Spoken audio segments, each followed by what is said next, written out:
am advocating, advocating, advocating for myself because I don't have anyone else that is doing it for me that is supposed to be doing it.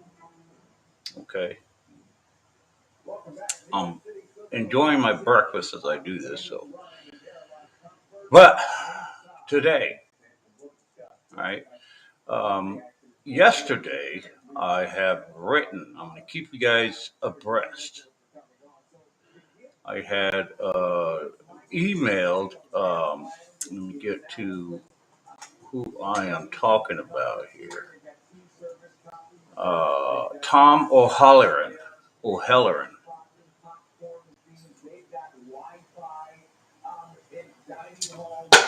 Now, Tom O'Halloran is a Democrat. He's in my district. He controls my district. I have to reach out to him to complain about stuff. Now, as a veteran, I can reach out to whomever I want to. I don't have a limit of who I can and can't reach out to. Now, it does have to at some point, once I get help rolling or try to get the attention I need, it has to be isolated to someone. It just can't be everybody. But I can reach out to anyone that I want. I'm not limited to it, and that was my problem with Debbie Lesko. She's a Republican. She's a representative of Arizona. Um, Look, people, I do things once. All right, I'm persistent, and I make sure that I do my best. I put all my effort into trying to make something happen. So when I was dealing with Debbie Lesko's office, this was 2 3 years ago, I put my effort into trying to get something moving. So I must have called them at least 2 or 3 times to try to get myself on the books, or just get them to acknowledge that, hey, if you guys can help me, can you talk to, I don't even know who it was I was talking to at the time, Martha McSally, probably not. Ron Barber, I don't know who it was. I was trying to associate them together to try, to let them know, hey, I'm working with this person, but we really need your assistance. If you know somebody, if you have any ideas, you could send somebody our way. We're just reaching out to you, letting you know that this veteran needs some help. Instead, I had this little twat, right? She knew more than I did. Okay, she had to put her foot down on what she was supposed to be doing there in the office. So she didn't know that all I was asking for was something simple. She made it complicated and wanted to tell me I was wrong, right? So we argued uh, you know, about that, about having me reaching out to Debbie Lesko when she was telling me I need to reach out to Tom O'Halloran instead, and I can't do it. And I said, no, I'm just reaching out to, send some information to Debbie Lesko. She is my representative. Um, I just want to get, these two people acknowledge that I have an issue, and if one person can't do it, then the other person can pick up. I was trying to inform these people. All right, I was trying to inform them. Plus, I wanted to get the Debbie Lesko office to see if they had any options for me to deal with Tom O'Halloran. I didn't know anything about whether Debbie Lesko knew Veteran Select Committee, House Veteran Select. I don't know. I didn't know anything. I was trying to get information to try to get the best assistance I can get. Instead, I had a little twat argue with me, and that was the end of that conversation. Right. So, um, and I had argued with some other folks too. But right now, I have a list open. I have a list open of our representatives for Arizona. Okay, Kirsten Sinema, of course. I am expecting something from her, and it's not going to happen until after the midterms, or if it does happen, she may not be in office anymore, and that's the concern. All right, that's what's going on. So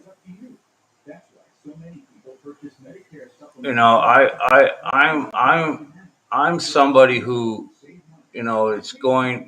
They're either going to accept trying to help me and give me the attention I need, or somewhat of some attention, or they're going to throw me to the curb and wait until all this midterm stuff is gone over. You know, that's how important it is.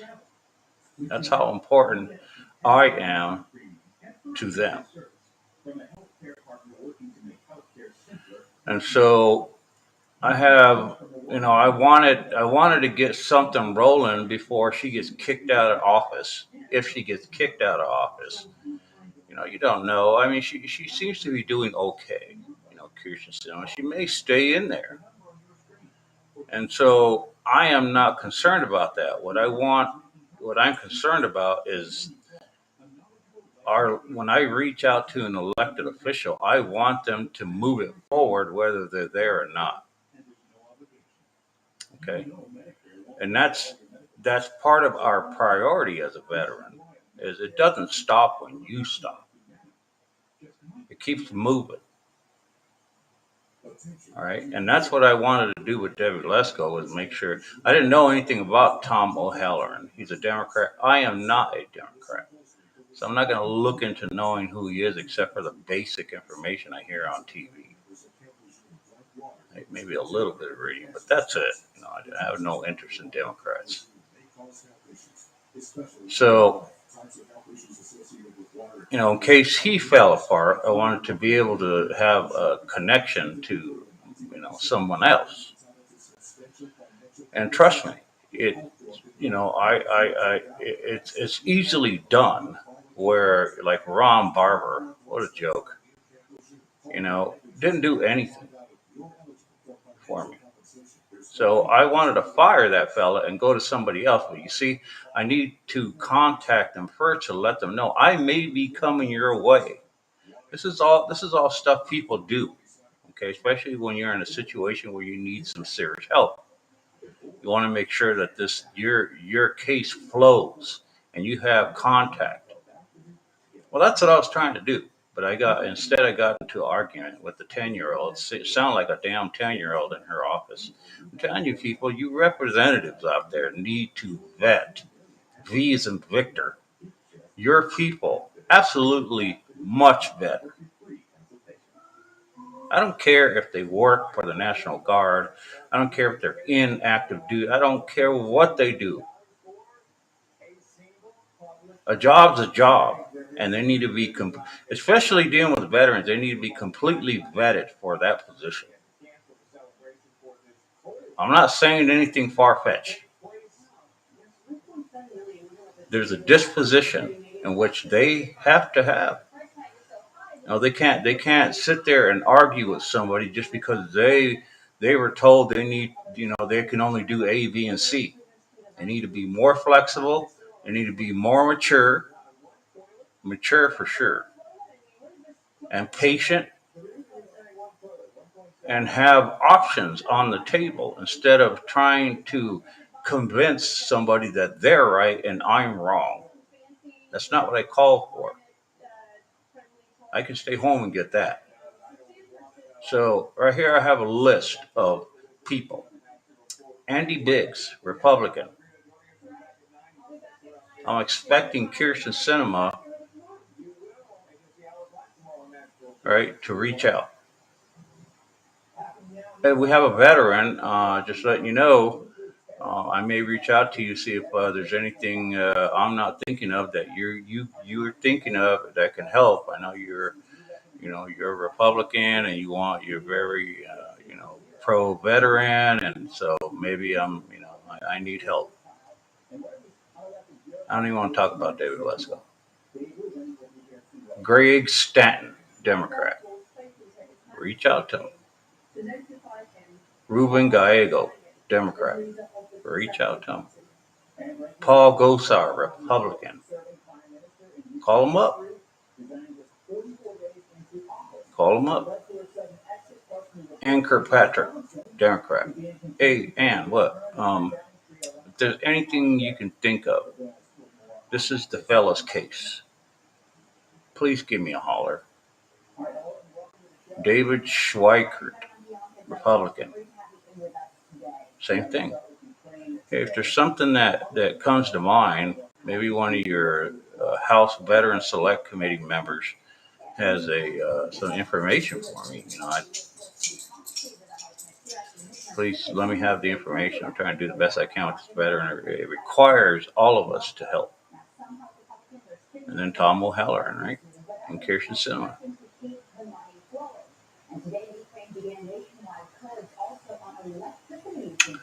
So,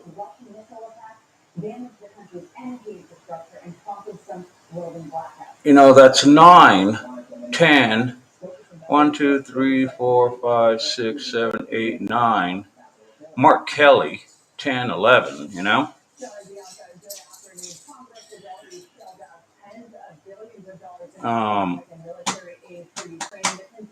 it makes me wonder. It makes me wonder.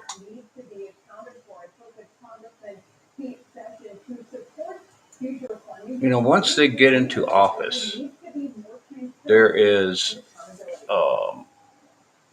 I suppose, a learning curve of what you need to do, what you can do, what you should do. Play it safe. Don't try to fix everything. Don't do this.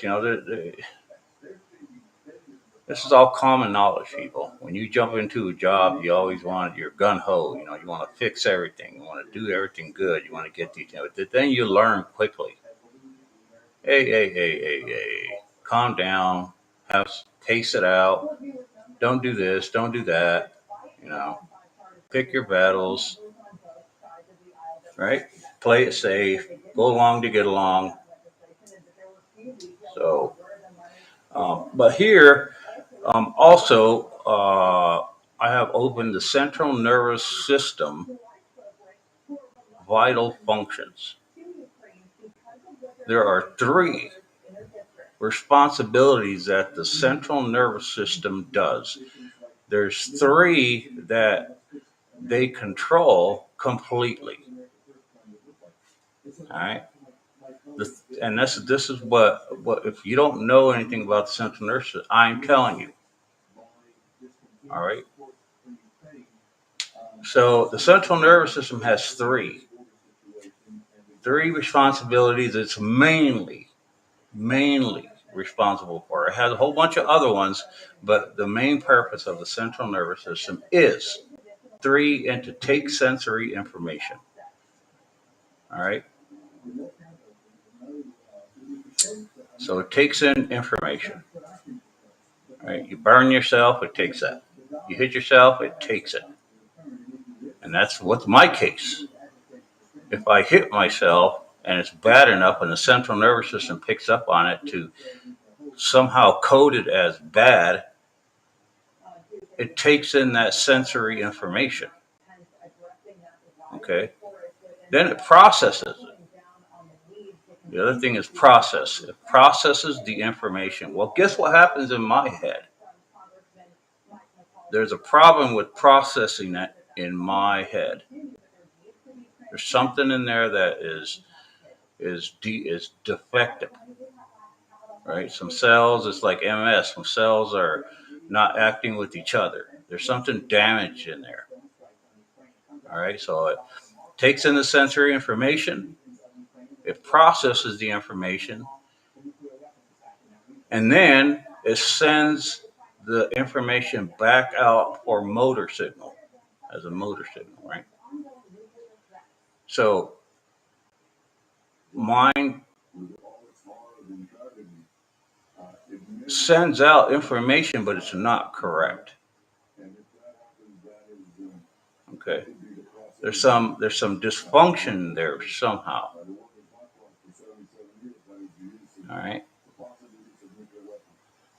So, and all this ties into your energy, ties into kinetics, ties into can you even move? So all this ties in together. And when you have what I have, it's very difficult to understand. I mean, I'm learning now. I've never heard of the damn thing before, right? But I have heard of a dysfunction of people who cannot move their body parts, and there's a dysfunction in their cell to cell that I've heard of. Okay, so and the problem with mine is that it's so specific that it's hardly been heard of. I mean, out of so many people, it's probably 0.1. And when you're that rare, that tends to not help you when you're trying to explain or trying to diagnose I mean, that's common sense, right? So, and then that brings me to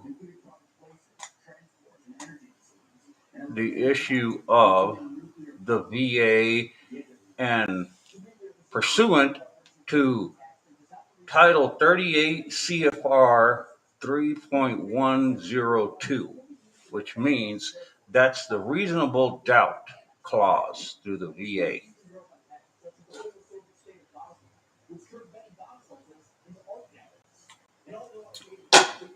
Okay, the reasonable doubt clause through the VA. It's an actual clause. You can call it a rule, you can call it whatever, but it's a pursuant to 38 CFR 3.102.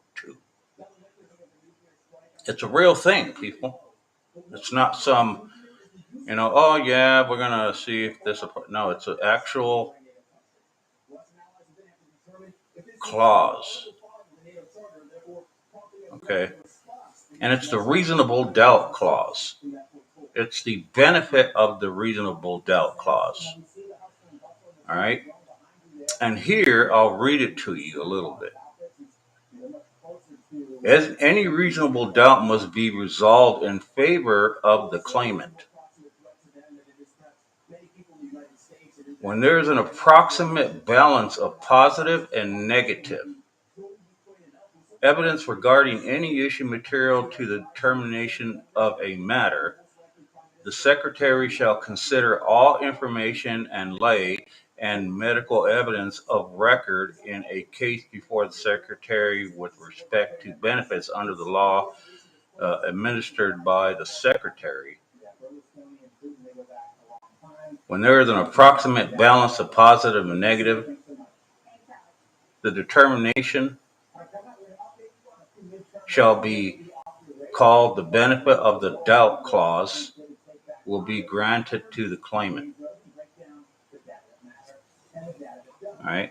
Now you have to get into what it says here, positive and negative. Okay. When you have positive and negative, some issues that you're having are much stronger than others, so they're worth more. They're worth, two in the bucket, in other words. So in other words, I'm claiming medical neglect. All right. And once they point out that I've been medically neglected, um, it's always good to be above the balance if it can be. But in general, if it's wishy washy, if it's vague, like I have some vague documentation, but I'm past that now. If it balances out somehow, it's close to being balanced, and then the benefit of the doubt goes to the claimant, even if and especially if the doctors don't know what and how to treat it, how to diagnose it, right?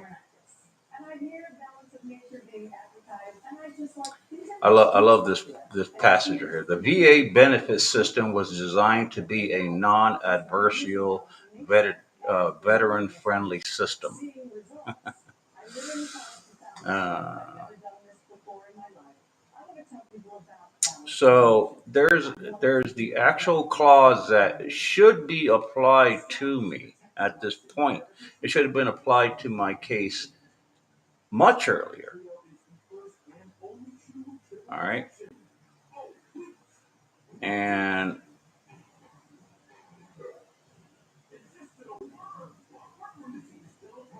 um,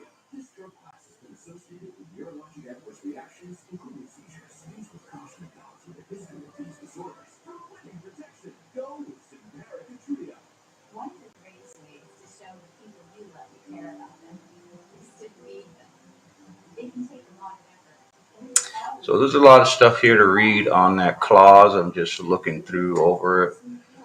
Um, and there's what also triggers my anger is that the VA has different departments, like the BVA, the Benefits Veteran Administration. They deal with their own rules and regulations and clauses and things that they can apply. And then you got the Veterans Health Administration, and they deal with their evidence, their information, their clauses, their things. And when you have these separate departments, and it ends up being that a negative narrative is going through both or three or whatever the departments that are there, then you know there's something going on that's not right. You're going to tell me, somebody's going to tell me that each department does not work independently. You know that's wrong. They do work independently, but together. But when it comes time for them to point out that they are dependent, like I've been told already, well, you're contacting the wrong department. You need to call the BVA. As though that's been my my fault for some time. Like I've been doing it all wrong this entire time. No, I understand that. I just didn't know. But thanks for letting me know that this is a BVA issue, not a health issue, right?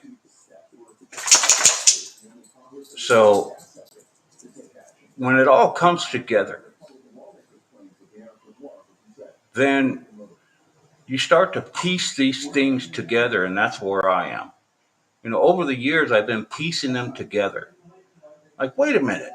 You start thinking, and it's not a revelation. It's just more of a common sense thing. Like, wait, hold on now. So you're telling me BVA and the health department they have their own clauses and rules and SOPs, but they do work together. Some of them cross over, but they're both independent as far as, hey, this fella's not, receiving the proper benefits. We need to get information from the health. area and see if we can tie all this together. You're telling me that that's a possibility. That's usually what happens. Yeah. But in my case, they're working together to be negative about it. They're working together. So I can immediately say, hey, why is it that the benefit of the clause, the benefit of the rule clause doesn't apply to me? Who's in charge of that? Well, that would be the BVA. Okay, now why is it not applied to me? Because we don't have enough evidence to put in that you do have a TBI. Yeah, but you work together with the VA health system. They have all my records. So what you're telling me is they're telling you, the VA health system, is that I don't have a TBI. So you guys are just going to go ahead and go after that. Go with that and not apply the benefit of the doubt, where when you haven't even evaluated it to use the benefit of the doubt clause. How does that happen? Well,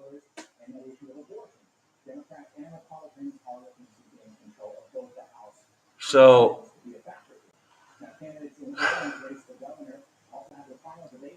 and then when I try to explain this and reach out to our dignitaries, who I just mentioned a little bit ago, all our Arizona representatives, they act as though they know more than I do. Okay? As though they all day, that's all they're doing. And then their ridiculous staff starts to question me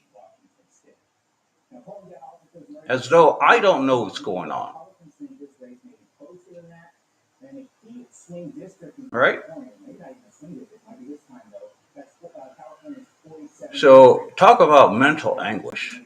So that's what I wrote Tom O'Halloran yesterday. And I also wrote the Veterans House Select Committee. There was an option. This is my second contact with the House Veteran Select Committee on Veteran Affairs. This is my second time reaching out to them. Second time.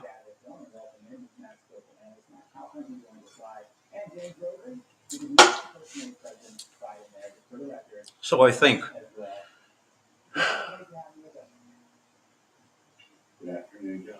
so I need to be impressive. Is that what needs to happen? I need to be impressive in a way where I get your attention. I can't just contact my elected official and they jump on it. It hasn't happened yet, and I've been dealing with this for 8 to 10 years.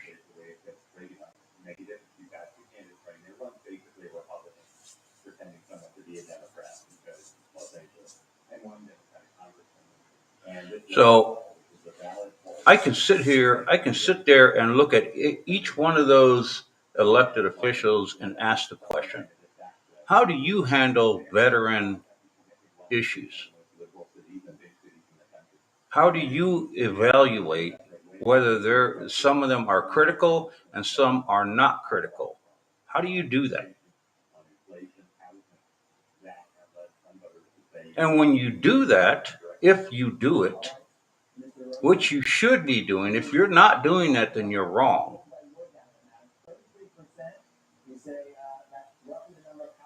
Then what do you do to take action to help remediate? Do you follow through? Is there something? Is there what do you call that? Is there what do you call the thing where you like you you have a team, and you have a fight song. I forget the word.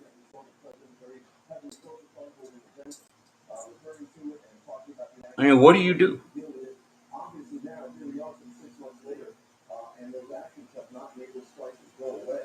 So I don't ever have enough time.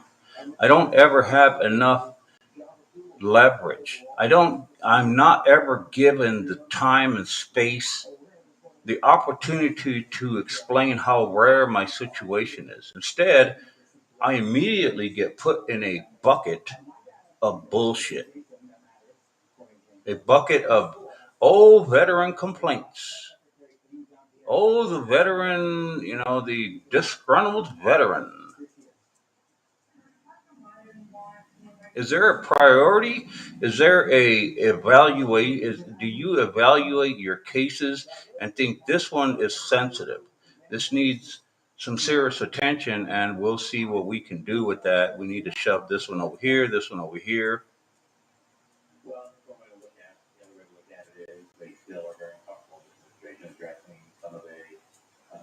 I don't know how much more convincing I can be to try to contact them with limited time to explain everything that I've been through from 8 to 10 years. It's just impossible unless I can sit down with somebody and have at least, an hour or 2 hours and sit there and express the details of what's going on with my situation. I always ask for that. Can I have somebody call me so we can meet and sit down?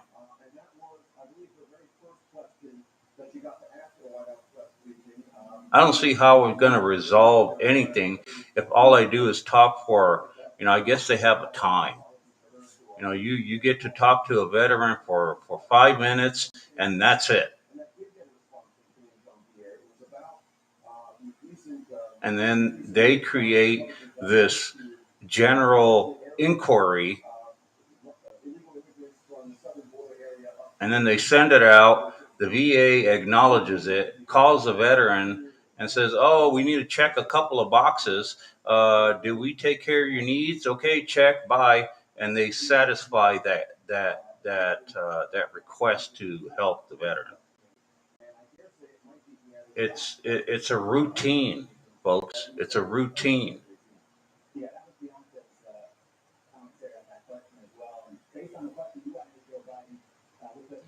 And so I got a lot of battles. I got a lot of blockades that I have to try to go around to try to get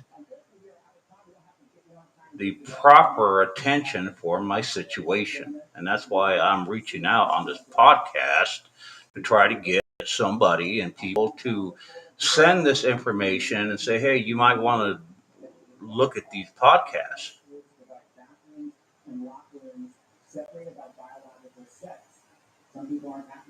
And that's all I'm asking for, because it needs the attention of people so that way they can take it more serious and say, this case is going to require more attention. But you see, you have to get there. I wouldn't imagine if you have a crisis and you got to call the crisis line, you know, and you need immediate help like right now. What would happen? Probably nothing, right? So there's definitely a culture in the VA of it being so big that there's a policy, there's a procedure for every single thing that happens. There's no, well, let's reevaluate that. No, you can't do that. There's one, two, and three, and that's it. Because they want to treat all the veterans fair. All right, you can't give one more ounce of interest into one veteran's case and not one more ounce of interest into another veteran's case, because the place is so damn big. There's a policy and a procedure for every single thing.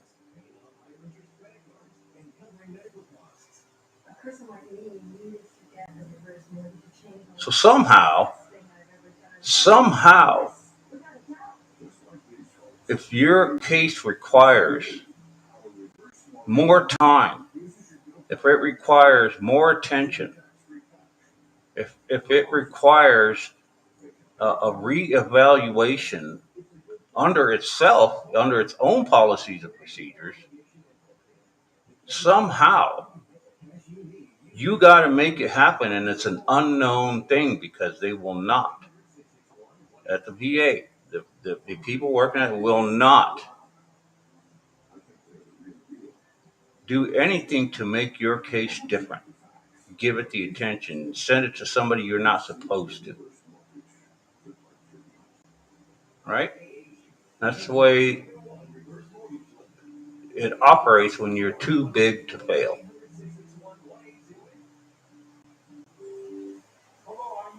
So they have these options of reaching out to Congress, and then even then, it's put in this routine, and you go nowhere unless you're persistent and you keep doing it to get the attention it needs. Then it may creep up a little bit and get the attention of a supervisor, which I have already been through. Oh, we're going to send it to the medical supervisor of the Southwest. Ooh, wow. Ooh, I am just ecstatic about it.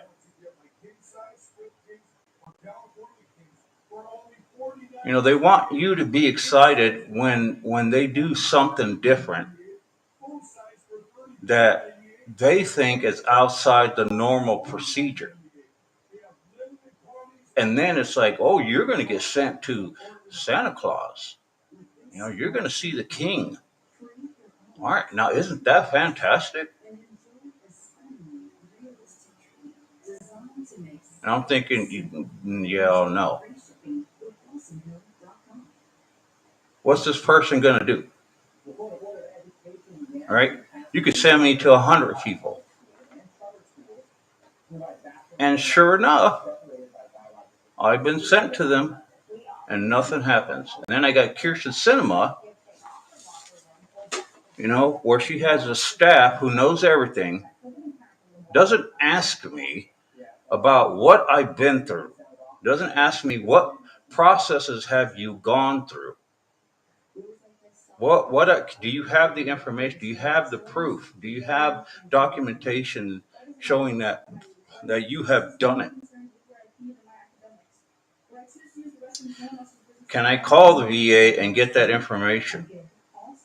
Can I look into it a little bit to see how far you've gone? They don't do any of that. All they do is start you from square one again. Have you filed an OIG report? Oh my God, what is that? Out of 8 to 10 years, do you think I would know what an OIG report is? Well, apparently not. 8 to 10 years, I've just been looking at a wall. Advocating for myself, looking at a wall. I tell you guys, they don't give you the time of day. So then that sets in mental anguish. You start to experience all this anguish about the system, about how it operates, your advocacy. Well, who actually is my advocate? Do I have an advocate? Do I have somebody to support me other than myself?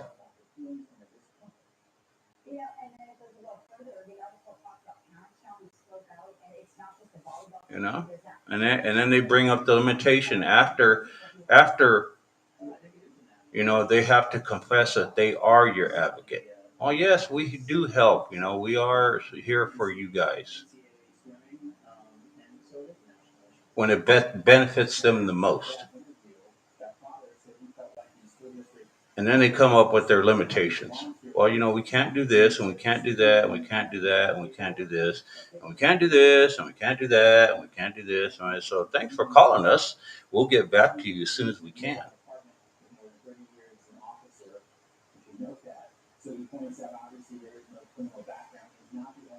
All right. So that's how it operates at the Veterans Health Administration, or the Veterans Affairs in total. And I just can't believe it. So I am keeping you up to date on what's going on. I wrote the House Veterans Select Committee on the Veterans Affairs. We'll see if I get something back, and I'm sure I will get something back. It'll be so general. It'll be so general in the fact that it's going to point out I need to reach out to my congressperson, my district this, my district that, and it doesn't give you. I mean, I'm actually contacting somebody outside the Congress, and I'm sure they're going to send me something so general as to, well, have you tried to tie your shoes first? And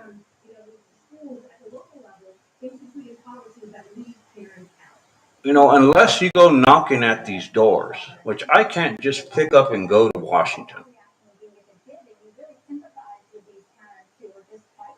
Right? I mean, can you? And so,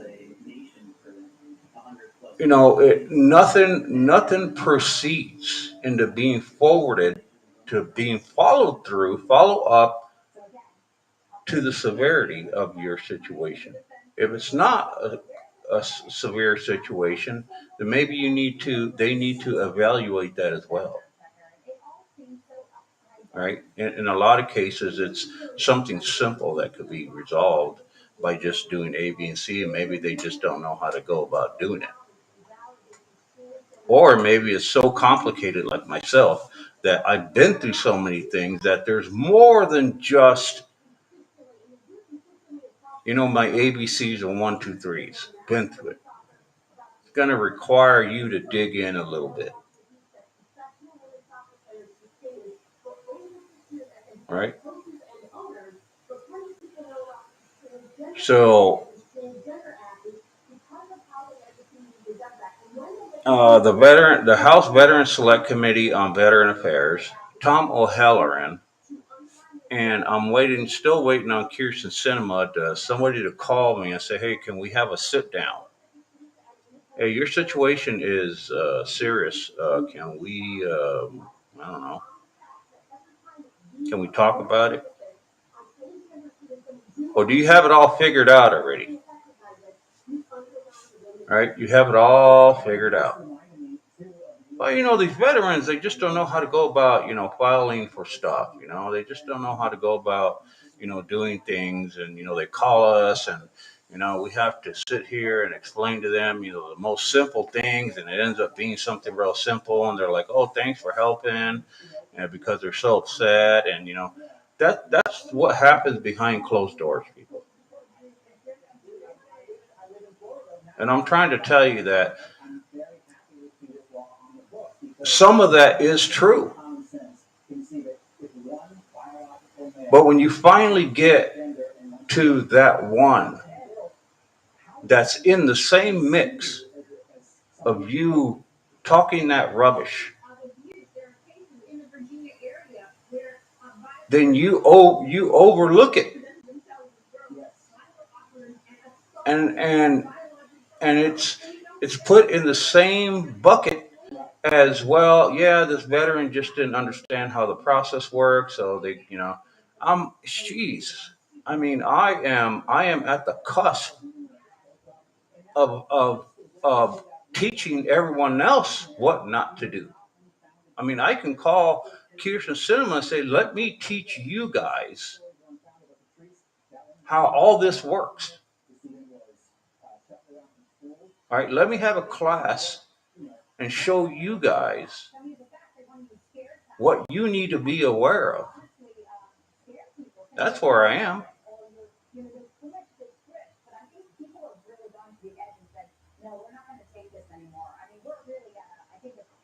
So, so I'll keep you guys up to date even more. I am. Let's see. Oh, and I also wrote. I told you guys I'll keep you up to date on stuff. I wrote. We have a paper. It's like a magazine that goes around Ore Valley. Right? They honor veterans. There's always something about veterans. They're building a memorial out here in our area for veterans. And so I figured, hey, let me see if I can get, one of these fellows or females or whatever they are to contact me and have like a little bit of an interview. Just kind of throw it out there and take the side of the veteran and expose it a little bit so that way, the community could see, hey, it's all not roses and flowers. Some of these veterans are still struggling to get what they need because they're stuck in a situation that has not been resolved. Right? Especially if a veteran is continuously complaining about it, then it should be brought out to the surface. Because if I'm wrong, and there's a process in which I am not aware of, boy, I would sure like somebody to point that out to me right now. Right? And then you got the folks that are like, well, you did it once. If we do it again, it may be different this time. You know?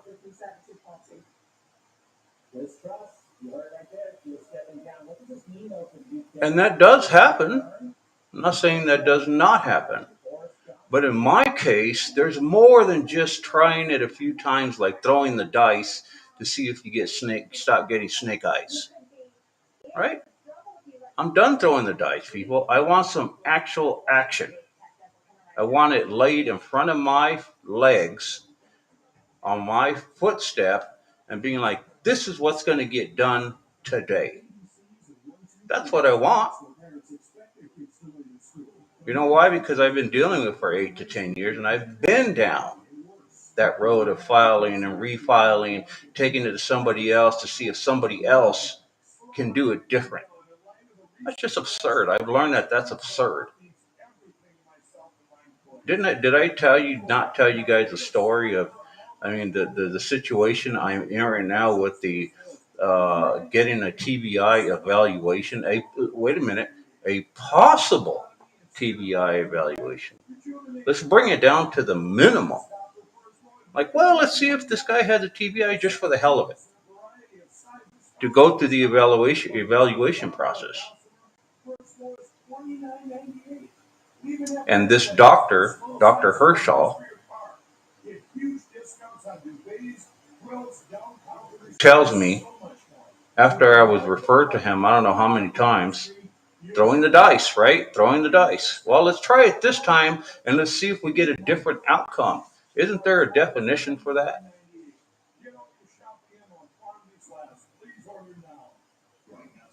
And the guy keeps telling me, the doctor, why do they keep sending you to me? I already told you.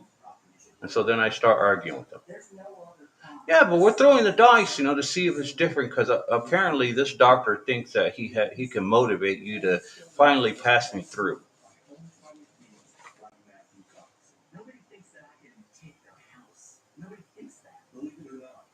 Dreamers, man, I tell you, I'm way past the point of taking chance. I'm way past the point of taking a guess and going against the odds. I'm past that. I'm at the point where it needs to be defined and why it hasn't been passed through. Why can't I get a TBI evaluation? Why? And if you have a reason, then I need you to explain that to somebody who's going to tell you you're wrong. Because right now they're all buddy buddy with each other. Okay, you can't beat that, people. If you got doctor against doctor and doctor and doctor and doctor against you, you're never going to win.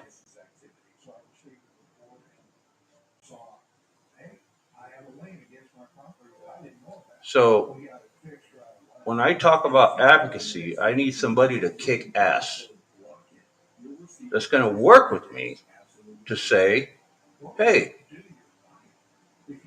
what's your reason besides no? Well, we have medical evidence out of 44 MRIs. We don't have, okay, then that's your fault.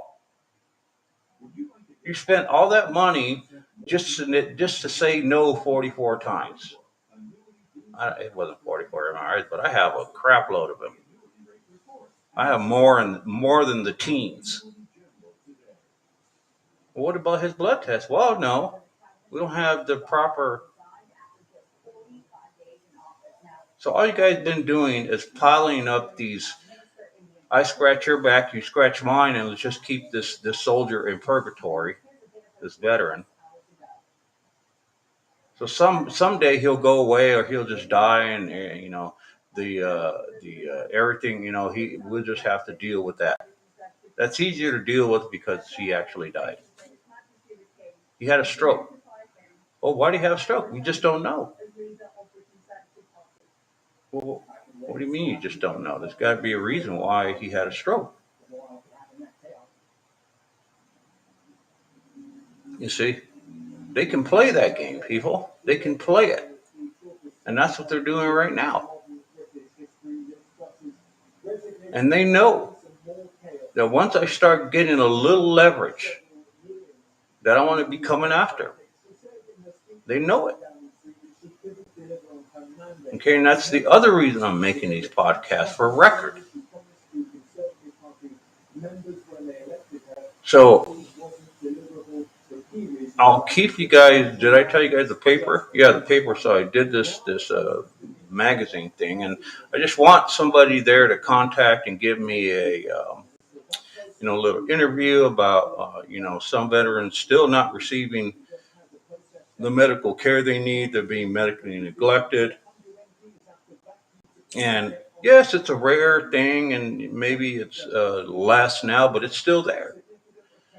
And maybe somebody can read it, and somebody that has the will and the authority to move me forward with it can pick up on it and help me move forward with So okay, so that's what I got for you today. Today's Thursday, tomorrow's Friday. We'll see if I could get you guys some new information once these emails start coming in. And God bless you guys. I will chat with you guys with more information tomorrow. Maybe I'll have a little bit more energy to, scream, shout, and all that kind of stuff. That's always entertaining, right? Always entertaining. All right, y'all. Thanks.